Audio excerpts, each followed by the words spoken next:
All right, I'd like to go ahead and call the public hearing section of the Warrenton Board of Alderman meeting for Tuesday, October 16th, 2018 into order. And I'll have Mr. Reville come up to the podium, please.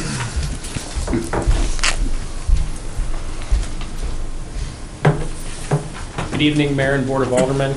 I am here presenting on behalf of the city, opening this public hearing for the planning and zoning activity of the Child Evangelism Fellowship ZC 56 approval request. On August 1st, 2018, a request for zone change was approved or was recommended for approval by the Planning and Zoning Commission to allow R3 high-density residential to be located at 17701 Highway M. It is currently zoned Ag, AG.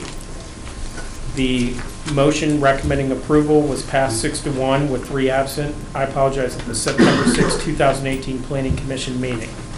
I would like to make a part of the record the application for zoning change filed by Child Evangelism Fellowship, the legal description, the copy of the publication in the Warren County Record for tonight's public meeting, and the photos showing the property is being posted by the Planning and Zoning representative of the city for this rezoning request here tonight.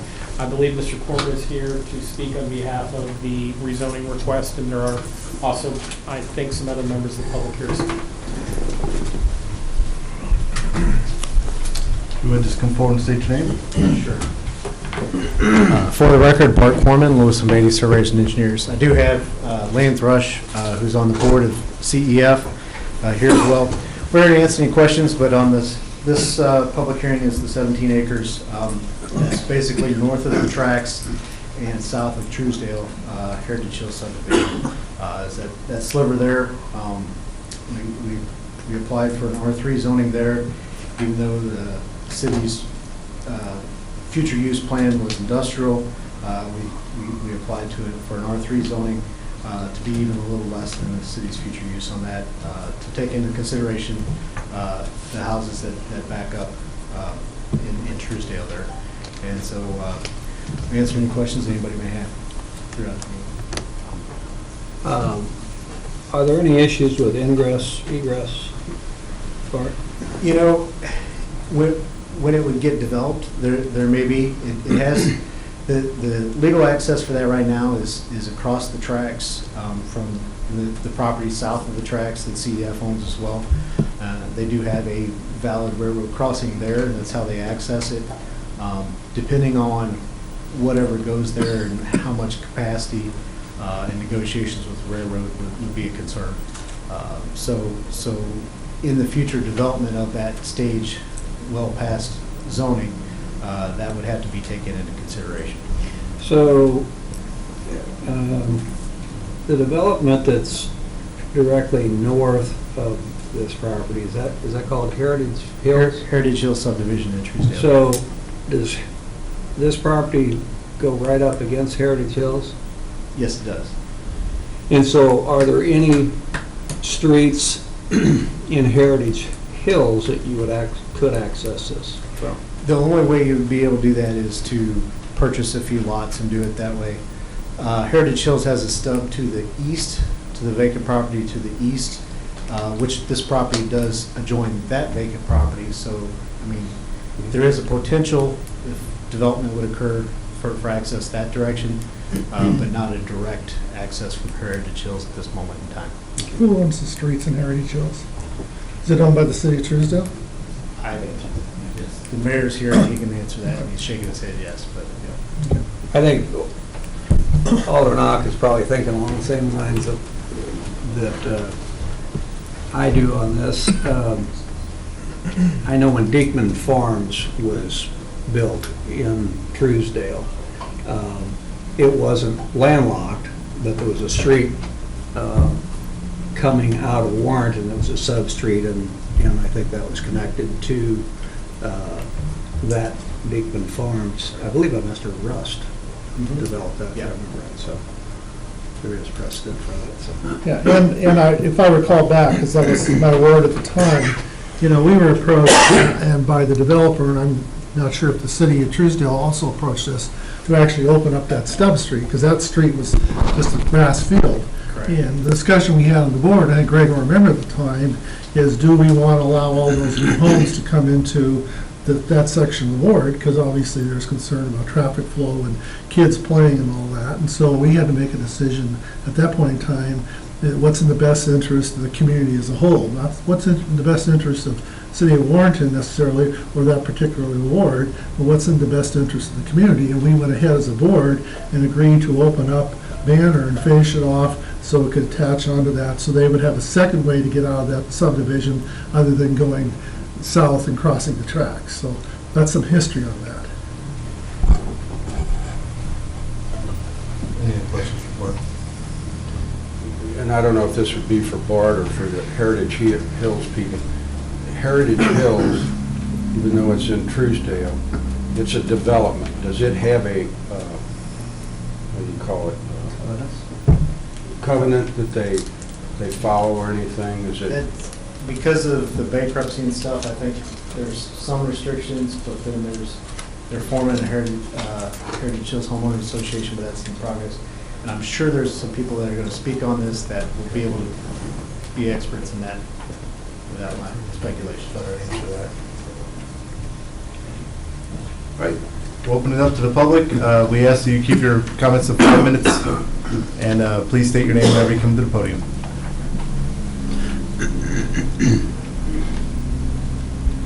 I'm Mike Thomas, an alderman from Truesdale and also a resident of Heritage Hills. I am not directly affected.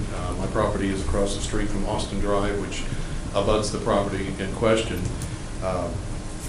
Our issues with this, and we're speaking out against it for a couple of reasons. First off, some of the residents along Austin Drive have property, as I said, adjacent to this. Those residents are concerned about the impact that a development could have on their property values, quality of life, because of noise and things of that nature.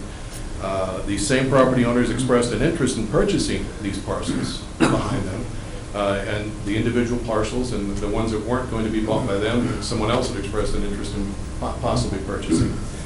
And a representative of CEF actually met with those individuals in an informal manner after the planning and zoning meeting in the lobby here and told them, yes, let's go ahead and discuss it. However, after these residents numerous times they contact CEF, they have yet haven't been contacted back. So there's no communication taking place here that concerns me a little bit. Is if you're going to make the offer, follow through is part of the issue.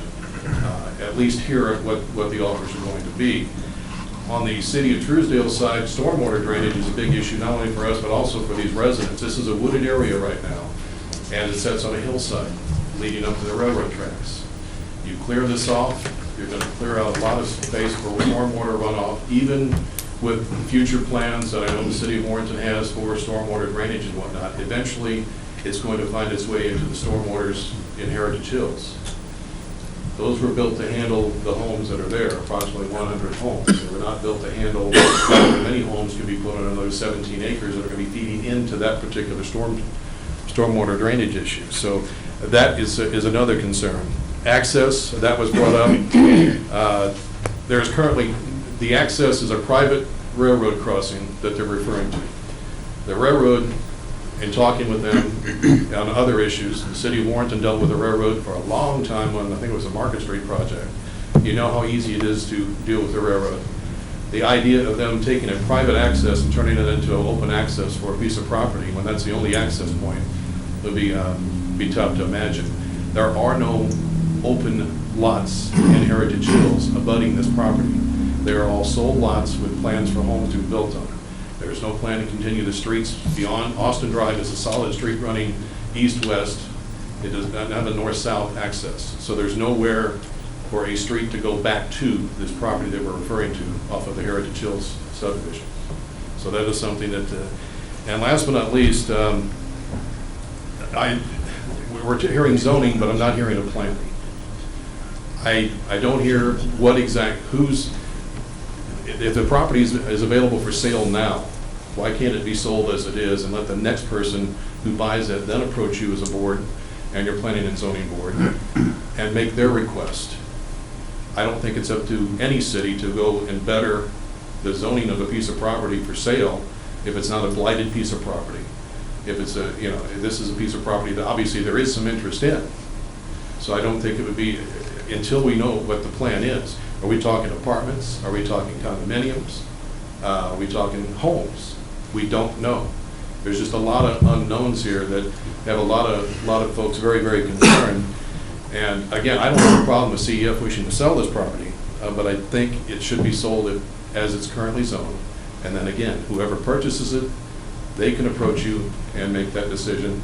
And at that point, you know, it can be revisited. But for now, just to rezone for the sake of rezoning for selling, I don't see that as a valid reason to go and rezone a piece of property that could affect so many lives. So, I have a question. Yeah. go ahead. I think Bart mentioned there's property east of Heritage Hills. Who owns that, and would that be? It's a Is that an large option? chunk of property. I don't know who owns it. It's been for sale for a long period of time, and it's got a pretty hefty price tag on it. I don't know. I don't know who owns it. I know the realtor, Eric Merchant, has it for sale, but I'm not sure. It's between the church and Heritage Hills is the piece of property. Maybe should ask Bart that, I didn't know. I can come up. Do you know? It's Alvin and Joyce, the Tinker trustees. But you mentioned that that's a potential entrance there, maybe? Okay. Is CEF looking at buying that or anything, or buying a portion of that? That's an option, Okay. a portion of it. Okay. So my question is, does the city of Truesdale have a comprehensive plan that's in effect? As far as, Yeah, go ahead and introduce yourself. my name is Chris Watson, I'm the mayor of City of Truesdale. So Warrenton, since probably 1986 or a little, even before that, has had a comprehensive plan, and what that plan does is kind of lays out, it doesn't rezone, but it lays out the way that they expect the growth in the future zoning to occur. And I've not looked at our map in regard to this, but I think the benefit to the Heritage Hills property owners and anyone that's concerned with it is Warrenton has all of that in place, and it also has pretty strict stormwater restrictions. I don't know if Truesdale has stormwater restrictions. I think the last subdivision was Ashland Meadows in Warrenton that did not come under that code. So when you're thinking about stormwater, and again, Alderman Ock and I tend to tell our age by the number of these we've sat through. When people start talking about property values and traffic and crime and all that, those are pretty general statements, and we hear that more often than not. I've been here long enough, and I can honestly say in all those years that I've been here, I've never seen that happen. I've never seen a project as good as the developer or promoter might tell us it was going to be, and I've typically not seen one that was as bad as somebody that didn't want it to occur. The only issue I would, having been a former resident of Endora Estates, I did see that occur.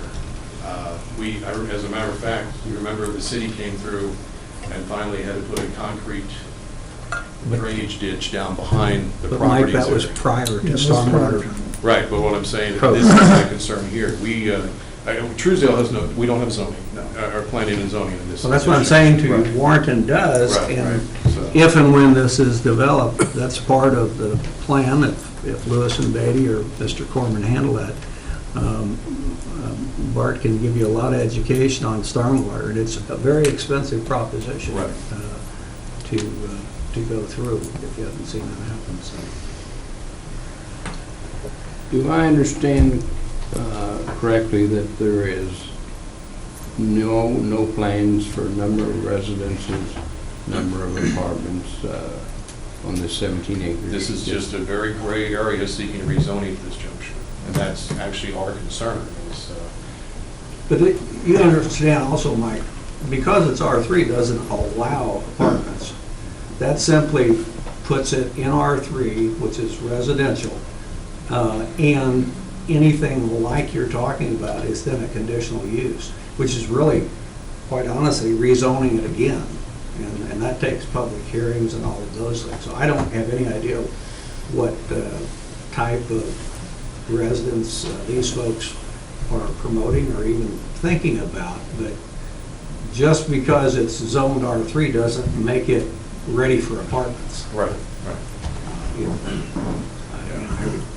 I don't have any idea what the plans are, but I think that they are. And again, I see that's, again, as I stated, that's part of my concern. And I know it's not up to them to lay out everything, full disclosure. However, it is planning and zoning. What are your plans for the Well, the rezone? comprehensive So, planning map that the city has would tell you some of that. right.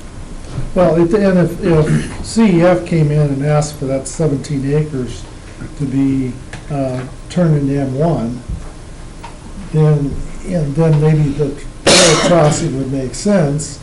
And if I was living in Heritage Hills, I certainly wouldn't want an M1 use in my backyard. I would rather have a potential residential use in my backyard, because it could very easily, somebody come in and buy it for apartments and find out they can't engineer the water issue.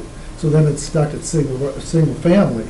And so I mean, to me, a safer position would be to go with the rezoning to residential and not run the risk of having an M1. Because in our plan, it's M1. So we would have a hard time saying to CEF, we can't accept an M1. So it's a risk-reward thing, I realize that. I think the other point is that just because we would pass or not pass something tonight doesn't prohibit CEF from selling or renegotiating that property to anybody who wants to buy it, including the residents. Right. I think that was part of the biggest concern. It's, you know, it's a nice subdivision between $175,000, $190,000 homes. And I think they've currently, about 6 to 10 of them started right now, or in the plans we've approved several to get started on. I know there's probably another 36 of them just by the two builders that I've talked to, own about another additional 17 lots apiece. So, and I think that was part of the biggest concern with the residents itself, is not knowing what's going on. You know, you've got a lot of middle-aged families that are moving in, or you know, husband and wives just moving in, kids are moved out, and this is kind of where they're going to retire at. So that was probably the biggest concern, and the lack, and I know this isn't the board's, you know, issue, but the lack of communication between, you know, CEF and the current residents trying to, you know, possibly buy the property, I think caused the biggest concern for the residents itself, so. And I would add, you asked about the covenant. There is currently a covenant in place. However, by the start of next year, there will be an HOA in place. That's actually another one of the many things I'm working on right now with and we've got a board established. We're in the process of establishing an HOA for that area, and there will be a homeowners association for Heritage Hills by 2019. That was voted on. We had to wait till we reached a certain build out of homes, and by the end of the year, that subdivision will be at the halfway build out point. And from what I understand, as the mayor just indicated, probably by the end of 2019, mid-2020, it will be completely built out. So it is definitely seeing growth in that area.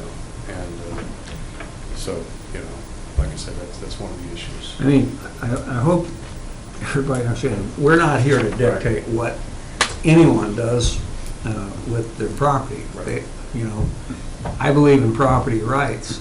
Our job, in my opinion, and Planning and Zoning Commission's job, is to make the zone the highest and best use for that property. And a lot of things go into that. As Alderman Ock just said, I think R3 is much more palatable if I were living there than M1. Right, but it's currently ag, isn't it? So it's currently ag. Yeah. But we would have a That's a hard. holding zone. Yeah, we'd have a hard time turning down an M1 request there because the city zoning plan says it's going to become M1. So we couldn't, knowing that's on our records, turn around and say, we're not going to give you M1. I don't think we'd have a leg to stand on if we were taken to court. So that's why I'm saying, maybe although it's nervous to have that, I would rather have my backyard be abutting against residential than abutting against M1. That's just me. To that is, in our comprehensive plan, M1 was put there, I think, because it was the railroad. But that's not etched in granite either. I mean, Right.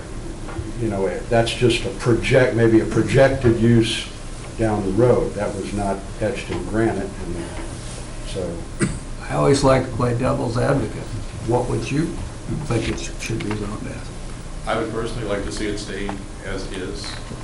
And that's not, And I that's know not it's- possible under a city regulation. Right. For you to do that, you are taking their property. You are taking it from them and using it for what you prefer it to be used for. And I get that. But the way to do that is for you to buy it, or whoever. Well, and again, and I think that's, as the mayor indicated, that's the frustrating part here. And again, it's unfortunate it was an informal conversation. Well, but it's their property, Mike. But and the no lack different- of communication Yeah. among, and I've got I'm going to let the property owner speak here too. Sure. I think that's the thing that concerns them, and I have two law enforcement officers that couldn't be here that live on that property. They're concerned. Everyone that I've talked to has expressed a strong desire and concern about, as the mayor, a lack of communication. And I know it's their property. They're welcome to do what they want. That's right. I just, I have concerns about that as to, okay, if we're not communicating now, are we going to get communication if it's rezoned and something does plan to come in?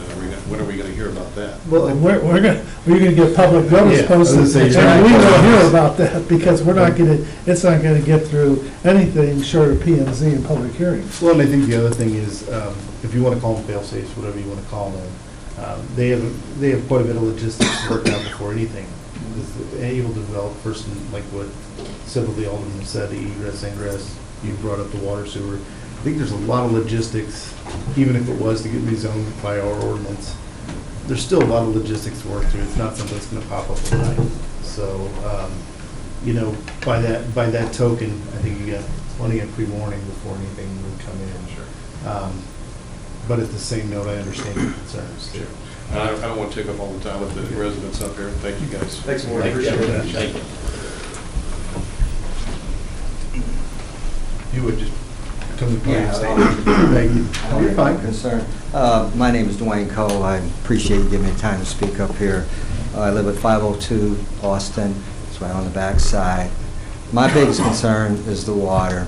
It's south of those railroad tracks, the way the lay of the land is. All that water south of the tracks. I'm not talking about me yet. South of that tracks, everything goes like this. There's a big pipe that goes underneath the railroad tracks. If you've ever seen the water, and I believe me, I watched that water a long time before I ever had my house built there because it was a concern of mine. So I saw what that creek or the ditch could do. And I watched it for 2-3 days in a row. I'd go out there every day at lunchtime and I'd watch it, and I realized, okay, it's handling it. And it will handle it, but it won't handle an exorbitant amount. And if they don't develop it right, it will flood in Heritage Hills. And the thing about it is it goes all the way down to Highway 70 and it goes underneath Highway 70. It could very well stop down there. So that's my biggest concern. If it's not developed right, and you're talking up here, and I would hope that you would protect us from that, making sure it's developed, making sure it's looked at, you know, and that's all I could ask. I'm not here to stop progress. I know you can't. I know that. But if we have houses back there, sure, I'd rather have houses back there than apartments. You know, I'd rather have to say the same. Who wouldn't? Nice woods back there. But once they scout that land, I'm telling you, that water is going to come through there. You'll be amazed how much, because there's a lot of water. And that's my biggest concern. I just hope I can have confidence that you all will be looking at those concerns.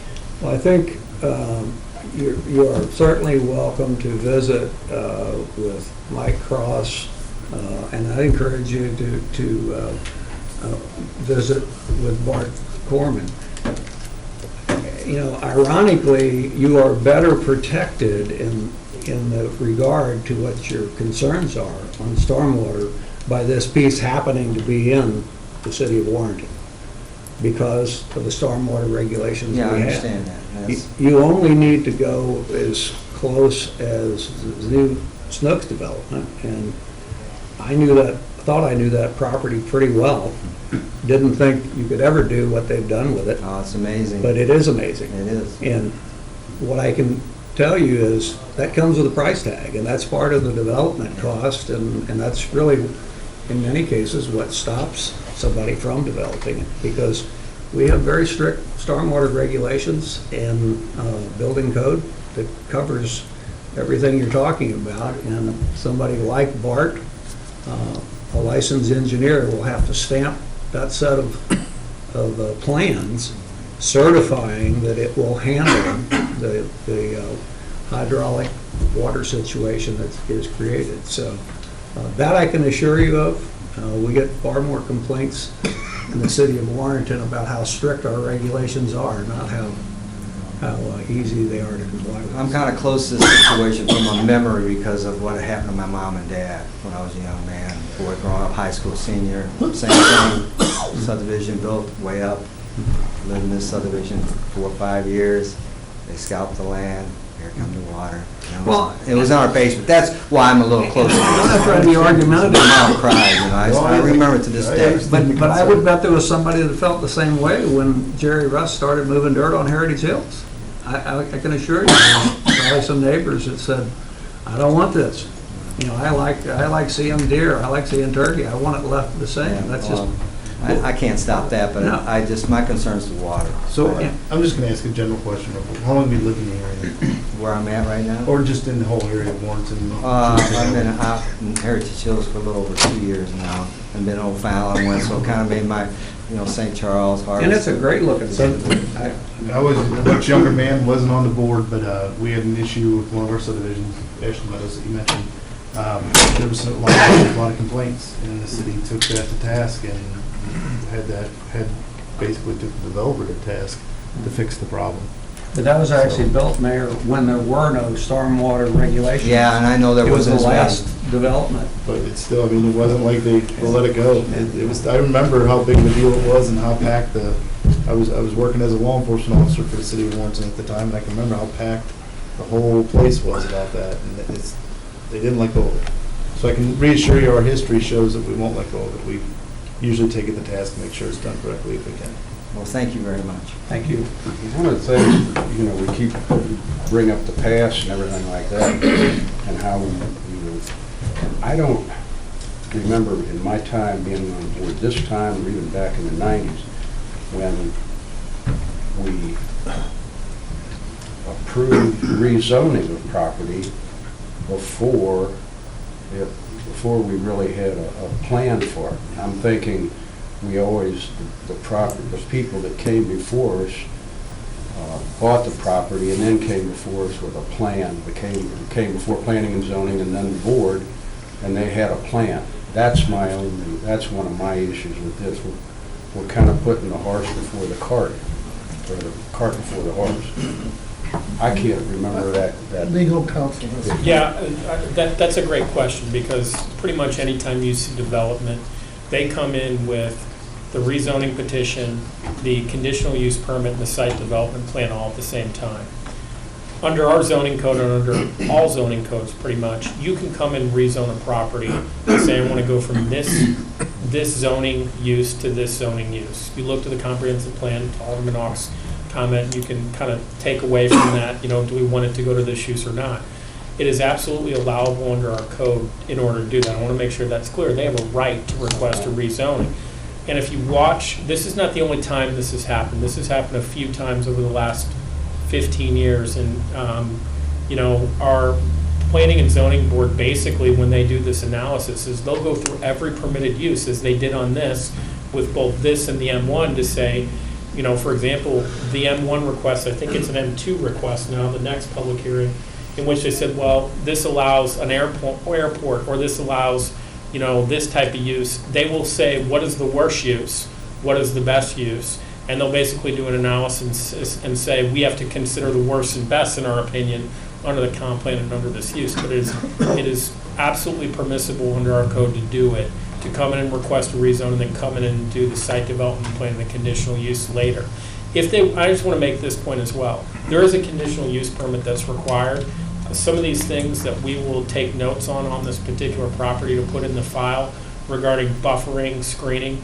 We can enhance the buffering between, if there was an apartment complex that came in, and Bart knows this, enhance the buffering, or we can absolutely in the site plan require improvements with regard to the crossing for ingress egress, because this has come up, and I think that's really a result of your considering every use, what some people would consider to be the worst use to go in or the best use to go in. So it's possible, it's allowable, our code allows it, they have a right to come in and request a rezone. Just because they don't have a plan or have not articulated a plan, it's not sufficient legal grounds to deny the rezone request.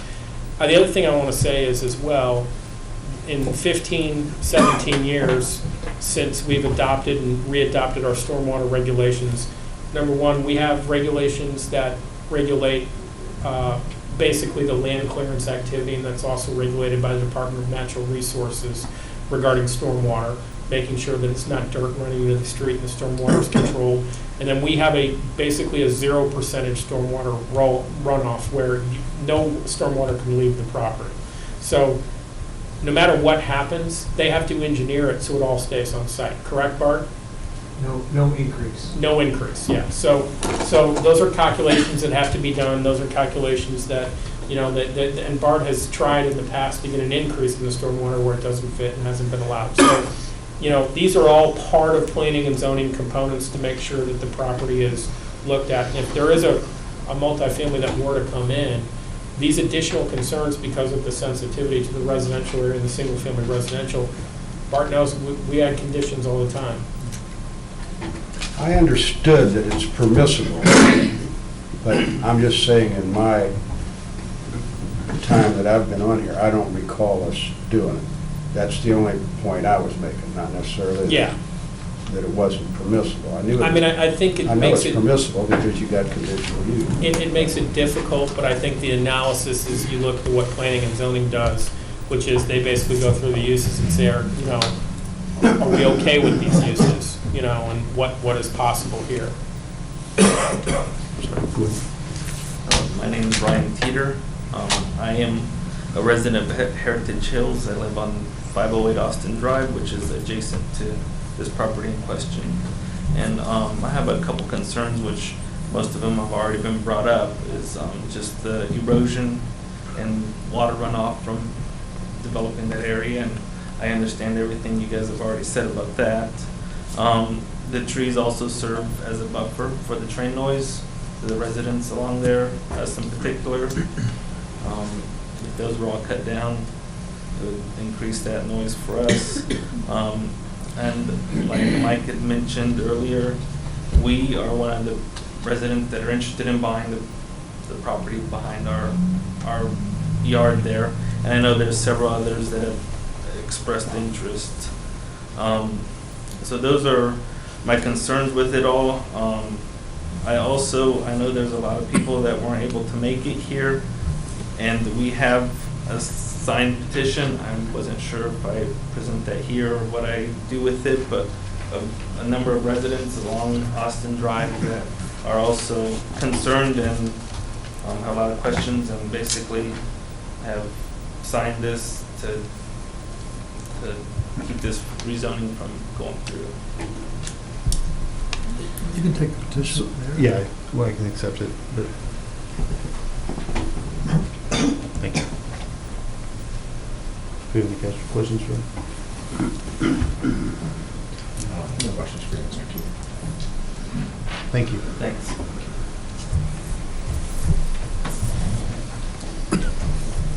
Anyone else? I'm Nate Rush, one of the members of the Board of Trustees at CEF. Just to answer some of the concerns that have surfaced. The reason we asked for R3, I mean, you're right, your plan says that it would be industrial, light industrial, the north side of the tracks as well as the south side. And I assumed as well, the tracks is what brought that to light. I do, in my neck of the woods, I've done some developing, and for me, it just didn't seem like good planning to even think about industrial for that piece of ground. yeah, I mean, you'd never want to run industrial traffic through a residential area.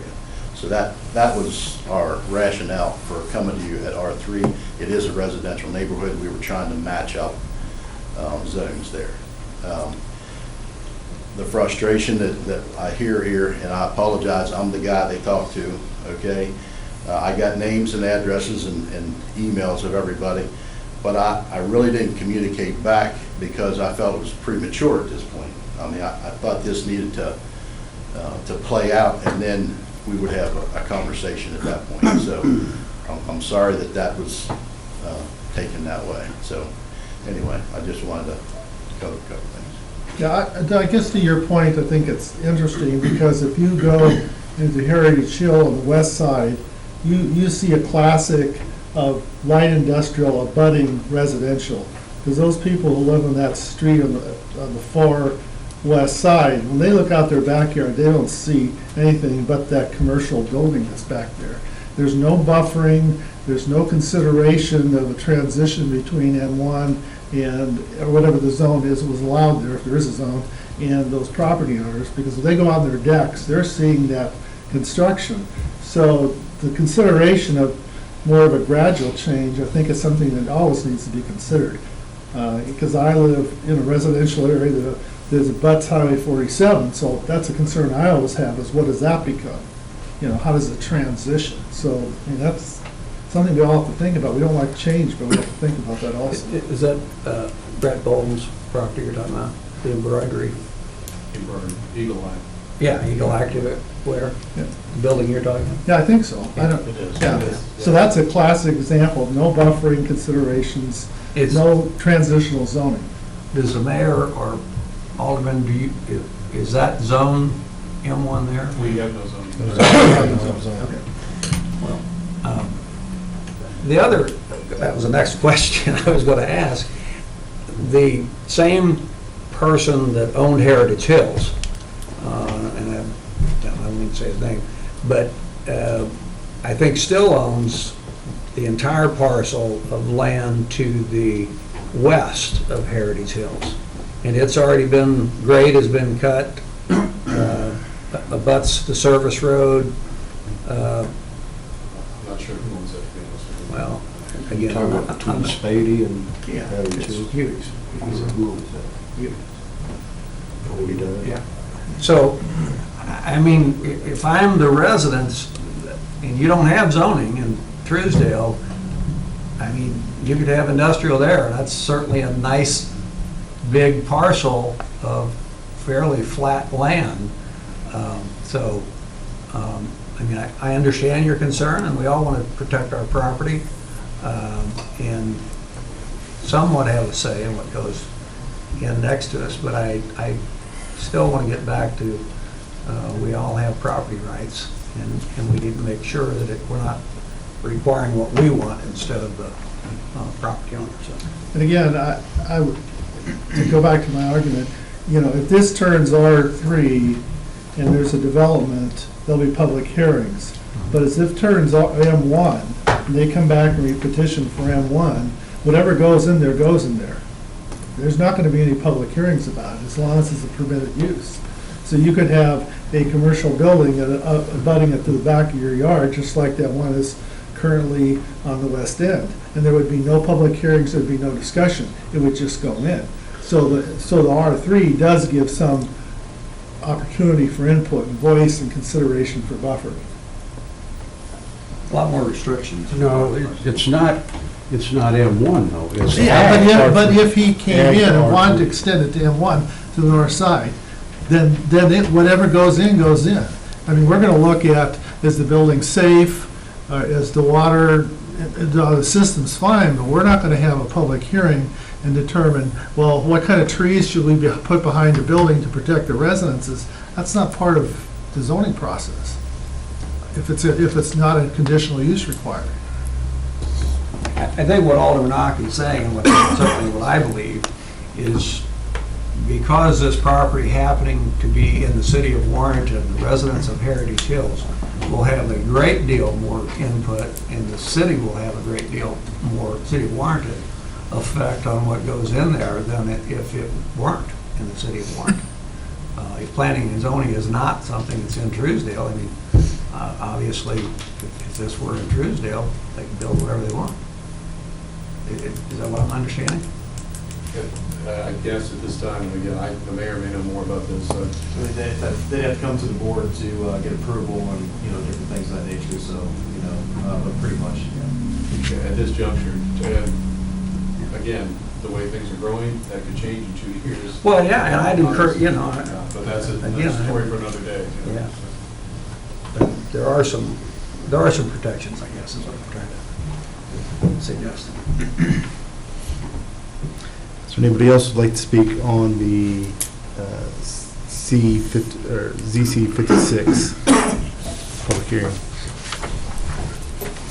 All right, we'll move on to the Child Evangelism Fellowship ZC 59. Good evening, Mayor and Board. This is the Child Evangelism Fellowship ZC 59 approval request. September 8, 2018, a request was filed for a zone change to approve or to allow the approval of M1 light industrial to be located at 17701 Highway M, which is now currently zoned agricultural. The request was filed, as I said, on 9/8. At the meeting on October 4, 2018, the Planning and Zoning Commission meeting, the approval was passed 7-0 with 3 absent to recommend approval of it. For purposes of this public hearing, I would ask that the notes with regards to the meeting, the zoning report be made a part of the record, the application for zoning change be made a part of the record, the city code by reference be made a part of the record, and the planning and zoning, or the comprehensive plan be made a part of the record by reference. And I believe Mr. Corbin's here on behalf of the petitioner.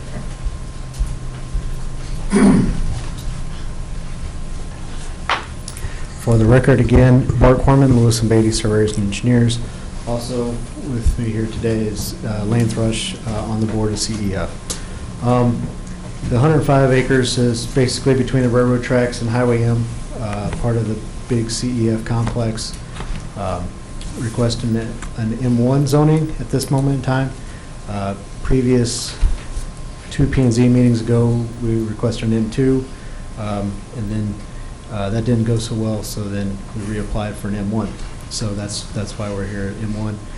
It also, industrial does match your future use plan there, as well as, the entire CEF property is abutted to the industrial park that is partially in Truesdale and partially in Warrenton, and the Warrenton part is actually zoned M2, so if we would rezone the south part of them, then it would be all contiguous with industrial, but that's not the request at this time. It's just the 105 acres here on Highway M, and take any questions anybody may have. Any questions?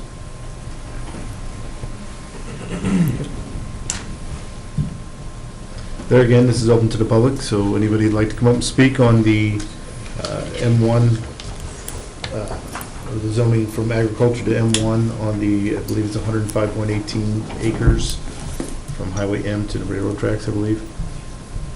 Please come forward and speak. The only comment I have is looking back, I think the city was in error in projecting that as M1, and I know that's why CEF requested it, because if you look at the comprehensive plan, but I think that property all along M, you go from the city limits of Truesdale, you go Highway M, you go to 00, you go down to N. There's no industrial, light industrial or anything on it. You don't get, it's all housing. The city of Warrenton needs rooftops, and I think the property there is more suited for residential development.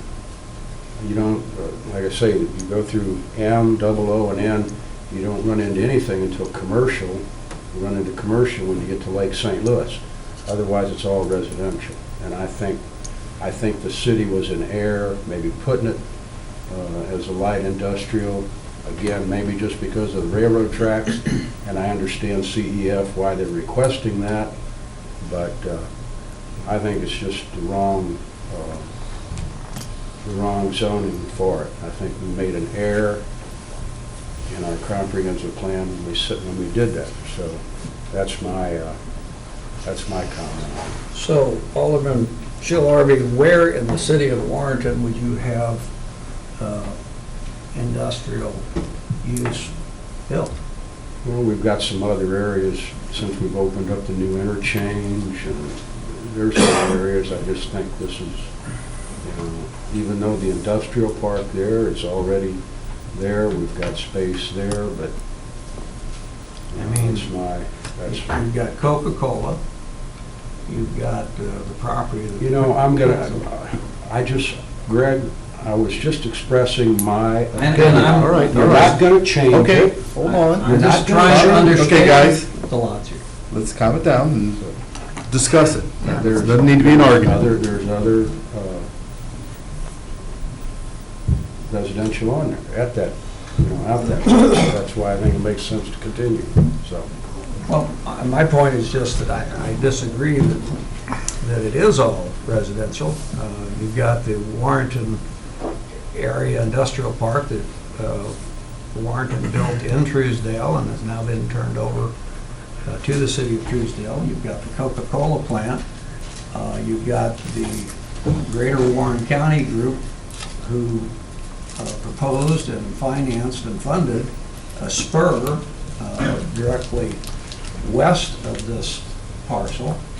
So I don't see how this conflicts with what is in that general area. You've got the building that Alderman Ock commented about that's in close proximity. So I'm not trying to argue, I'm trying to understand what the point was. Well, and I think, I just want to make a comment, not wanting to argue too. I think the comprehensive plan or zoning plan, whether some feel it's wrong or right, the reality is that was a process that had significant input from city residents, from any resident who lived in the area, not just in the city, but in the surrounding area, who could come to a meeting, look at the plan, help make a decision in terms of what the growth of the city should look like. So this wasn't a decision made by one or two, but this was also a community decision saying that area looks like it's best used for this purpose. That's my only comment. Any other comments? Any comments from the public? All right, I'll go ahead and bring the public hearing section of the Warrenton Board of Aldermen for Tuesday, October 16th to a close and open the regular Board of Aldermen meeting. I'm going to ask that you please rise and say the Pledge of Allegiance with us. Pledge allegiance to the flag of the United States of America and to the republic for which it stands, one nation, under God, indivisible, with liberty and justice for all. The first item would be the consent agenda. We have the regular meeting minutes from September 18th, 2018, the regular meeting minutes from October 2nd, 2018, executive session minutes from October 2nd, 2018, and the fire extinguisher bid awarded to Marmot Fire and Safety in the amount of $2,995. I'll entertain a motion to approve the consent agenda items. So moved. Second. Motion made by Alderman Costello, seconded by Alderman Miller. Roll call vote. Alderman Deloy, Yes. Alderman Schultz, Yes. Alderman Shell Harvey, Yes. Alderman Costello, Yes. Alderman Ock, Yes. Alderman Miller. Yes. Motion passes 6-0. Next is hearing from the public. We ask that you have anything you'd like to discuss, please come to the podium. We'll give you 5 minutes to speak. Please state your name.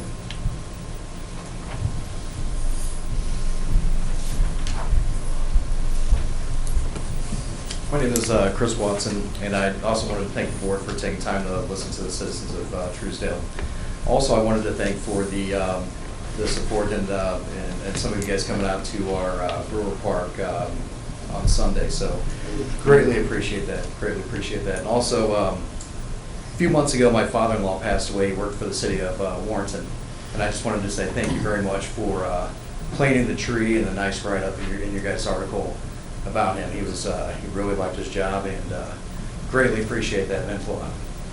So thank you very much. Thank you. Thank you. Appreciate it, Chris. Good seeing you again.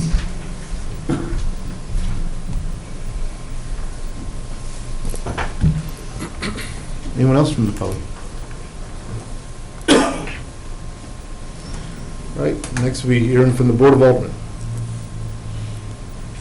I'd just like to say belatedly, since I was not in attendance at the last meeting, what a great job city staff did as usual on the fall festival. I know it's late, been covered in the paper, but that doesn't happen accidentally. So, really well planned. Whoever called the weather gods, like to have them on staff. Second thing is, again, I'd like to say to the staff that we appreciate the hard work that everybody did to bring the grand opening of the aquatic center. It was well attended. In fact, the same day that Truesdale had their opening at their park, and as Mayor said, it's a nice addition to the community in Truesdale. But that same morning, we opened the aquatic center, and I know how hard everybody worked and the efforts that the maintenance staff particularly put in to make it occur. So, job well done. We need to thank whoever arranged the weather that day, too. They did it twice in a row. Just for a while. Just for a while. Anyone else? I have one comment, Mayor, and this goes to Mayor Truesdale and Mike. I want to extend my thanks to you for naming the park after Murray Brewer. I knew him for quite some time, had coffee with him at Holly's Cafe on numerous occasions, and he was truly a nice man, and he loved the city of Truesdale. Absolutely, thank you. Thank you. Anything else? Next, we'll have the mayor's comments. I'm going to keep it short and sweet. I had some medical issues come up last meeting, and I appreciate everybody who pitched in my stead and was able to step in and take care of things. So appreciate that very much. Next item will be the original package liquor license for Schnucks Markets Incorporated, located at 499 East Memorial Parkway. Motion for approval. East Veterans Memorial, correct? East Memorial. Okay. I'm sorry? Made a motion to approve. Okay, we have a motion on the floor. Motion made by Alderman Ock, seconded by Alderman Deloy. Roll call vote. Alderman Schultz? Yes. Alderman Shell Harvey? Yes. Alderman Costello? Yes. Alderman Ock? Yes. Alderman Miller? Yes. Alderman Deloy. Yes. Motion passes 6-0. Next item would be the high usage water bill at 2184 Page Marie Drive. Mr. Den, you would just come and announce who you are. And Honorable Mayor, Honorable Alderman, I'm a resident of Warrenton since 2005. I live at 2184 Page Marie Drive in the Country Meadow subdivision. For the months of January, February, March, April, May, June, and July, my average water bill was 825 gallons. A couple weeks ago, I got a water bill from the city of Warrenton for $154.71. The water usage was measured at 15,990 gallons. I don't understand how this could have happened. I went to the city, asked a couple of men to come out to the house. They did the toilet test. There were no leaks. They couldn't find any reason for the excess water usage. And they said, one of the men suggested that maybe one of my neighbors was stealing my water. I don't know what you do with 16,000 gallons of water, but whatever they did it.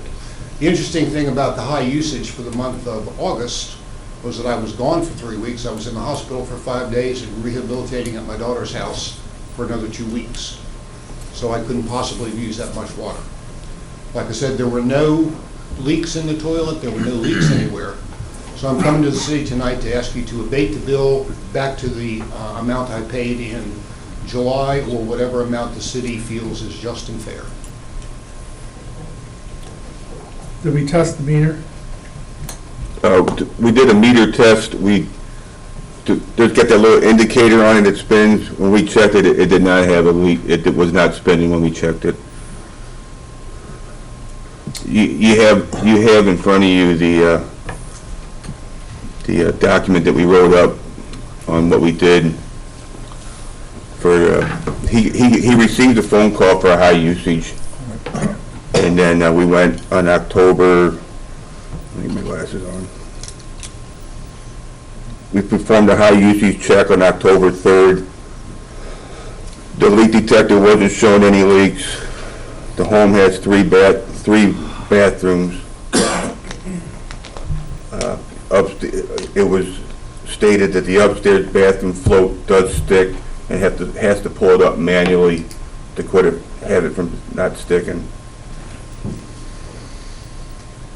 And we went through the checklist of everything we checked for a height water softener, all through that. And the statement, I don't believe, is we tried to explain how water could be taken and nobody knowing it. And there's times that people use people's water from another house to fill something. I've seen places where somebody hook a garden hose up to one house, hook it to another house, turn the spigots on and run them that way. We didn't accuse anybody of doing anything. We just try to figure out what we're trying to do, what's trying to go on. Yeah, I mean, as a side note, it doesn't pertain to this. Up at the Methodist Church, we had somebody come in and turn our water spigot on the outside and just let it run in a way where we couldn't see, and we got a big bill, higher than we normally get, and it was done by somebody who's, I guess they got a charge out of it. I have no idea why they. Go figure. Same thing happened with us. We get kids walking through the backside of our property. We've got a outside hydrant on that corner. And I was working out there one day and I noticed it was running, not wide open, but it was, and we never use them. So I figured, and we had a high usage call from the city. And so I shut it off, but I figured that's some kids running through there, and like same thing Gary said, I don't know if they did it for kicks or what, but it happens. So I don't know. I know our spigot behind the church, you can't see from the road, so it's very easy for somebody to do something like that. That's not germane to this circular issue. But it's there's a pattern there. It happens, yeah. I mean, nobody in my neighborhood has a pool, so nobody filled up their pool. While And probably not at this time of the year, probably. Nah, well, this was in August. It was covered during of August, so. Yeah. So Paige Marie is in that door, right?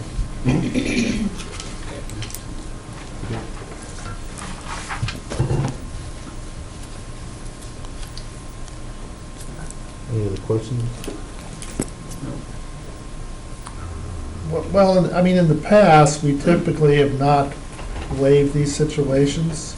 And the only waive we've done is that there was evidence that the water didn't run through the sewer system, then you could abate the sewer portion of the bill. We had a young couple in here 5-6 months ago, a year ago, who had this issue on a house they were rehabbing that for some reason the water got turned on and they didn't come back to rehab it for a week, and they had a rather high bill, and we didn't abate that. What we did offer is a payment plan. But so I don't know that we have a precedent of abating on these issues unless we can find something demonstrative that says this is the justification. I mean, that's my understanding of history, unless somebody else has a better understanding. And those aren't popular things to say, I can tell you that right now. Well, the people from the Public Works Department did read my meter for the month of September, and they said, you're back to 820 gallons or 790 gallons, whatever it was. So that's the period of time that was in question, and obviously somebody took 16,000 gallons of my water. Well, the other, did I hear you say that there was some thought that an upstairs toilet had been sticking? Is that what That's what this said in the statement, that he's aware that the toilet's stuck upstairs. Yeah. And he had to pull the flapper back up. We used to have them, and I think we handed them out. It is shocking. There was like a ruler that showed how many gallons per minute. That is on the on the high usage checklist, Yeah, it'll show, it's incredible how much water will go through a. the diameter of the stream of water, how much water is being used. And it doesn't take much to use that much water. People is surprised. Was there anywhere outside that was exceptionally wetter than No, not that I could tell. Not that I mean, I was, like I say, I was gone for 3 weeks. I didn't know this was gonna happen, so I didn't go out and, So likely this, wherever it went, did it go through the sewer system too, I guess? that I can't answer. I can't tell you that, because I don't know what happened to it. That's what we've done in the past, Alderman Miller, is if somebody found, like Alderman Shaw mentioned, that water on the outside, well, that's a clear indication it didn't go through the sewer plant, so that's what it credit, because your sewer bill is based on half the water bill, I think, the rate. I don't know if it's quite half. That's what we've credited in the past, if you could show that it didn't go through the sanitary sewer, yeah. And that's part of the checklist that we do, is we do a walk around in case we have a spigot that was leaking and the ground's gonna be wet. But if that's, like I said, we go through the list of things to look for.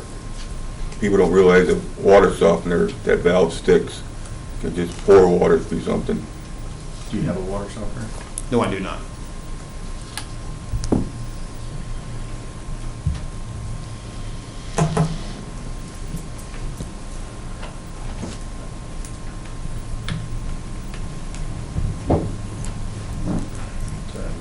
Just for the board's information, the bill is broken down into two components. Sewer charge was $71.17, trash $8.45, and water $75.09, for a total of $154.71.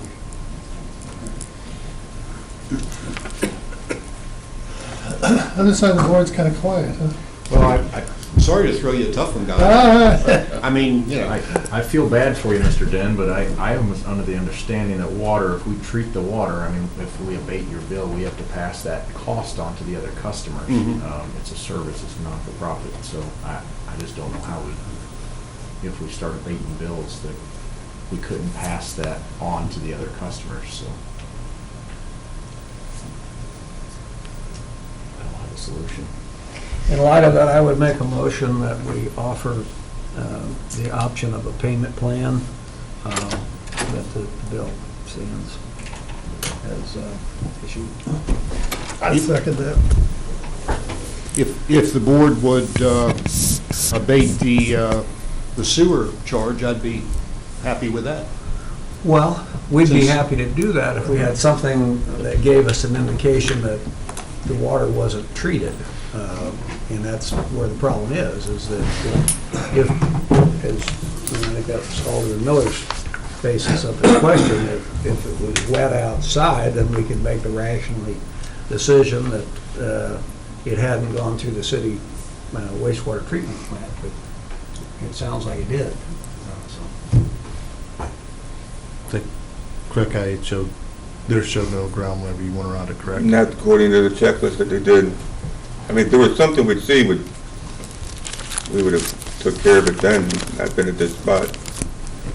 But there was nothing on our indications that there was a leak, anything outside that did not go in the sewer. All right, motion is made by Alderman Costello and seconded by Alderman Ock for a payment plan to the bill. Roll call vote. Alderman Shell Harvey?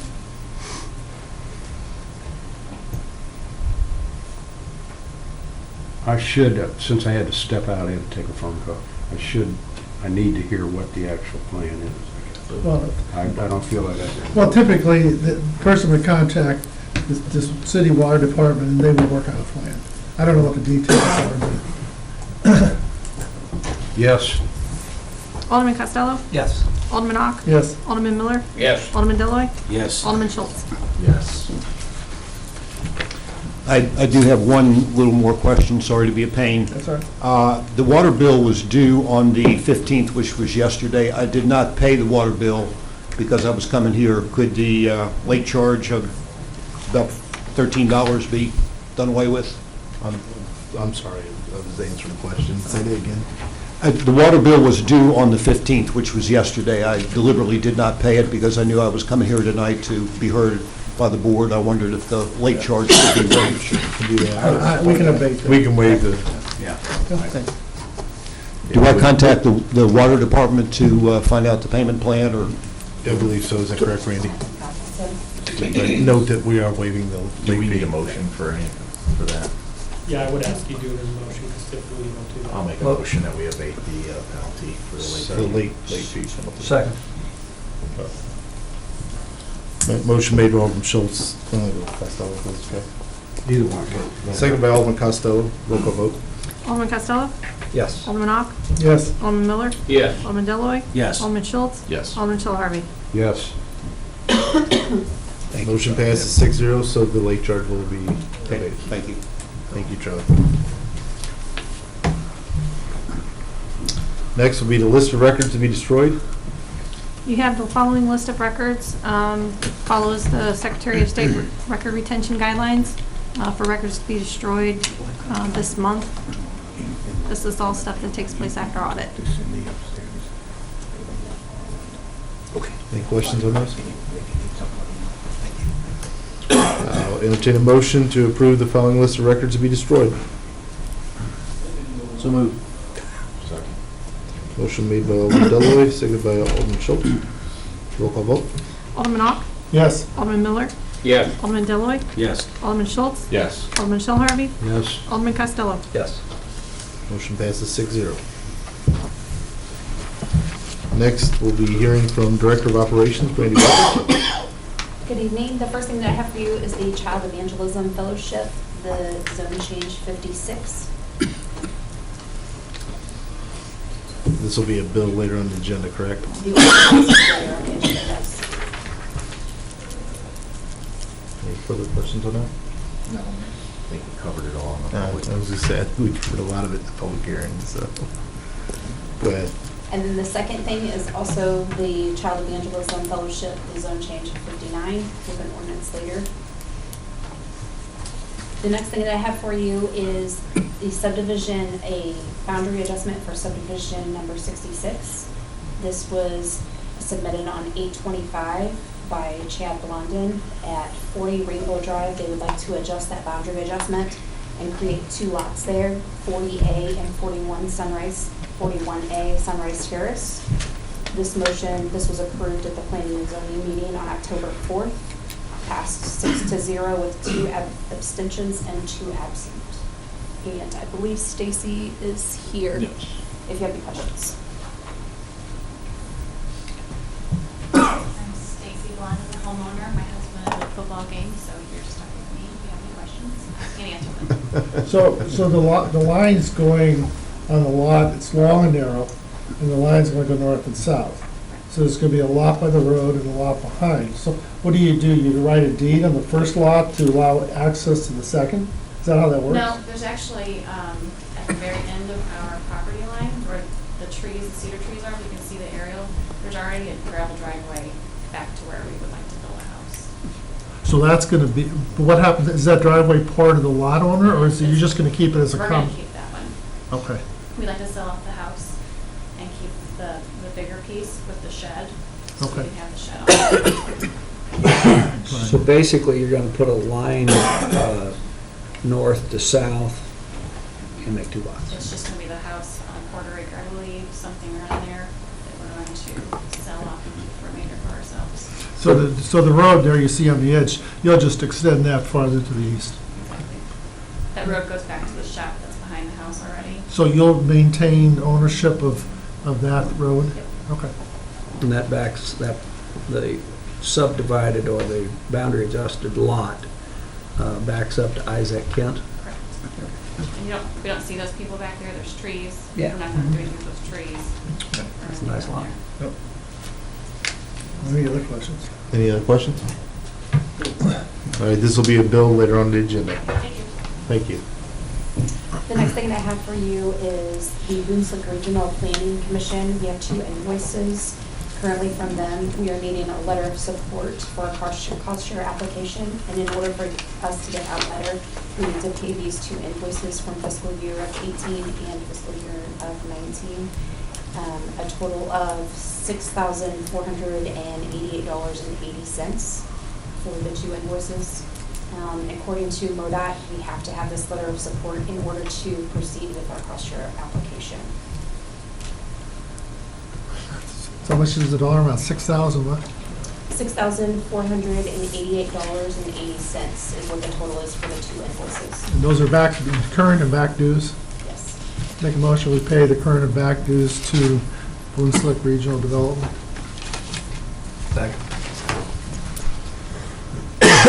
Motion made by Alderman Ock, seconded by Alderman Costello.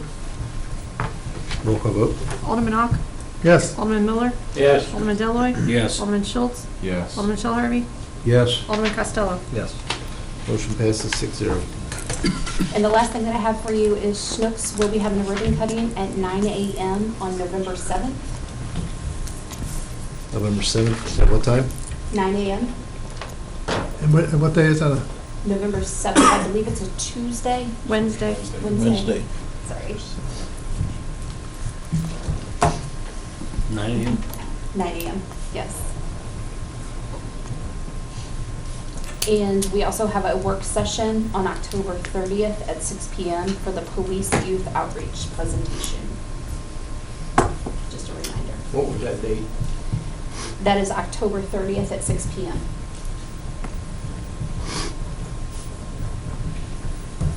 Any other questions? All right. Thank you, Brandy. Next, we'll hear from Building Commissioner Mike Cross. Good evening, Mayor and Board of Aldermen. Before you have my code enforcement and permit reports.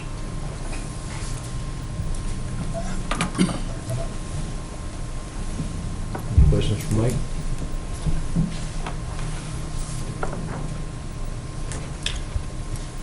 Still seeing new building permits come in? Excuse me? You're still seeing a pretty good volume of building permit? We're up to 50 right now. And I foresee at least 4 more, possibly 5 before the end of the year's out.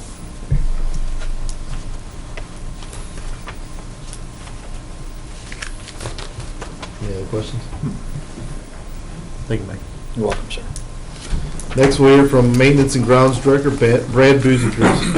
Good evening, Mayor and Board. You have my monthly report for September.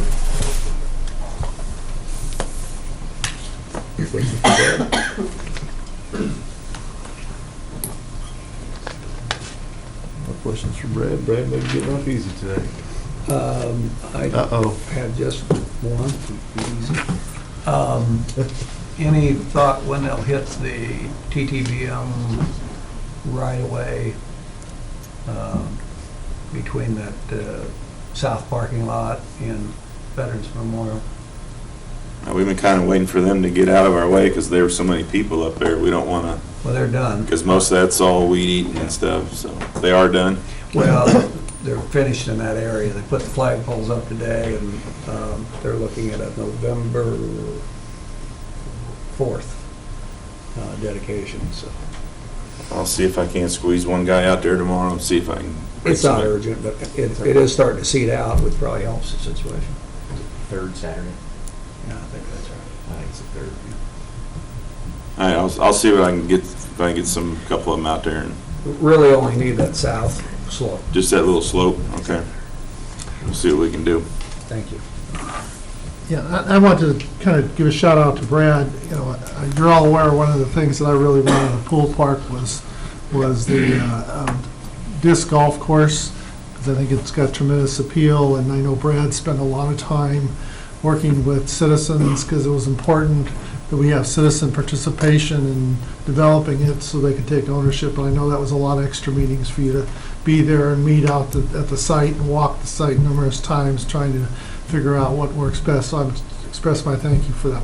Well, Justin was a big part of that, my grounds supervisor, so got to give some thanks to him too, because he he was probably there more than I was, meeting with him on Saturdays and Sundays and coming in and walking and cutting and this, that, and the other, so I appreciate that. I'll pass that along. I met with a guy who said it was horribly tough for as small of a course it was. He was impressed and very happy with it. He said he was planning on doing it more often. It'll get I was easier. kind of, when he came up and said that, I was kind of taken back, like, how bad is it? Well, I walked But he just part said of it, it's- and I thought, this is not for an old man like me. No, he said as small a course as it is, because he plays a lot. Yeah. It's really challenging. It and really good. is, yeah. What about for middle-aged guys? Well, I don't know, it's been that long since I've been involved. You know, the other thing I think we kind of missed on the opening, and I don't know how we celebrate that, but maybe the paper could do something. One of the plaques that was in the pool recognized service of park board members who have been members of the park board for a number of years. And I think if we don't say something about that, people will just walk by and not notice it, but it was really supposed to be a way of thanking them for 10, 15, 20 years of dedication to the city and the park board. So Weren't we the lining up- newspaper would go out and take a picture around a story, I think. Weren't we lining up another recognition of that at least? Yeah. I believe I had talked to Terry about that. Okay. Do it at a different, we were gonna do it at a different date than the pool Okay, opening, so it great. didn't get overshadowed, but actually Good. recognize them. Great, on that's that one. perfect, thank you. Mayor, we're going to get a sign right along 47 and the entrance to the project, unless you know that's where you turn. Are we gonna get a sign? Yeah. I think that's a question for, Well, we have electric grant out there to get kind of an electric sign like out front, but that is not included in this year's budget. so next But we were year. talking about doing an LED sign there Okay. as well. Yeah. Thank you. Any other questions for Brad? All right. Thanks, Brad. Thank you. Next word from Public Works Director Guy Jeevers. Good evening, Mayor and Board. You have my monthly report. We had a water main break on North Morgan, and then 4 sewer calls. 3 were on private, and 1 was on the city side. Any questions? How do you close the old pool? How do we close it? Yeah, I mean, you cover it up or? Never have covered it. We just drain the water out and take all the backflow valves out, drain all the chemicals, and hopefully drain everything. It's not, we won't winterize it till the 29th, I believe, of October. The new pool is already, outside pool is already drained. How was that, Guy? How was that? The new pool? The new pool? Drainage. Outside. The outside pool's drained out there, yeah. How'd that go? That good went good. Didn't take long. That's what I heard. I heard it's an awful fast drainer, real quick. A little different than the old pool. Any questions for Guy? Get off easy tonight, Guy. Next, we'll hear from Chief Police Larry Eller. Good evening, Board. I just have one item for you, and that's the monthly report.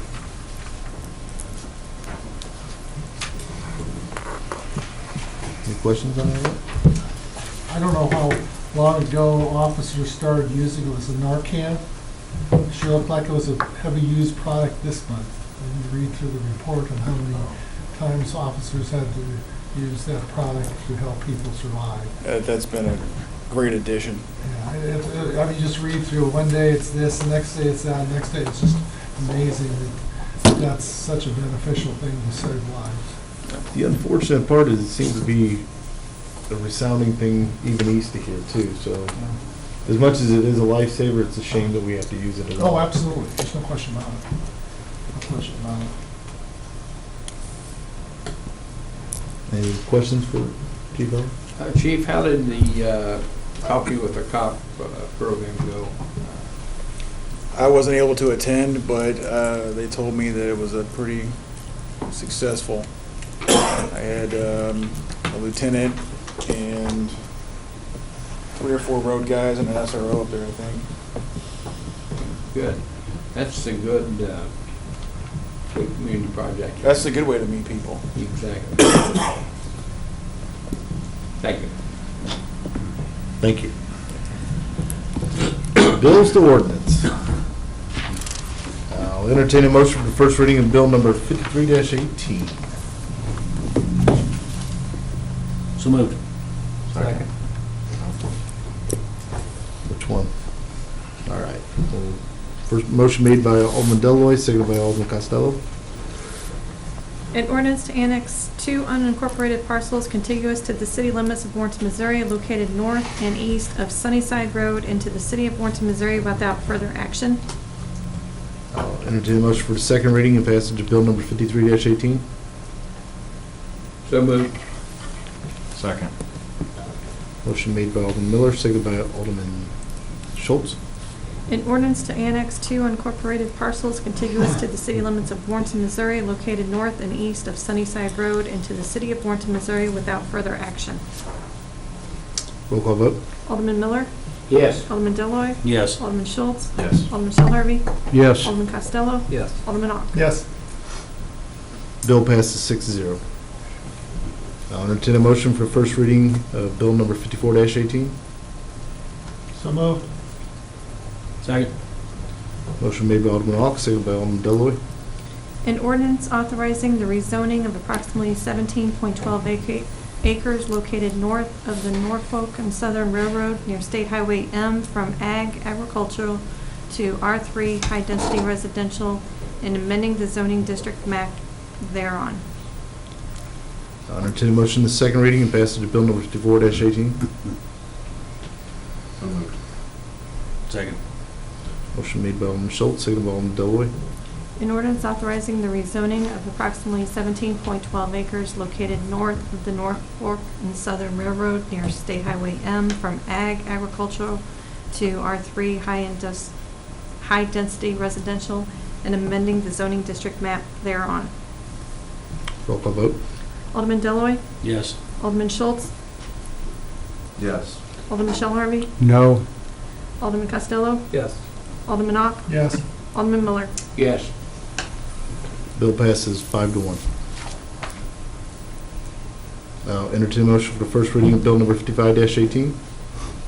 So moved. Second.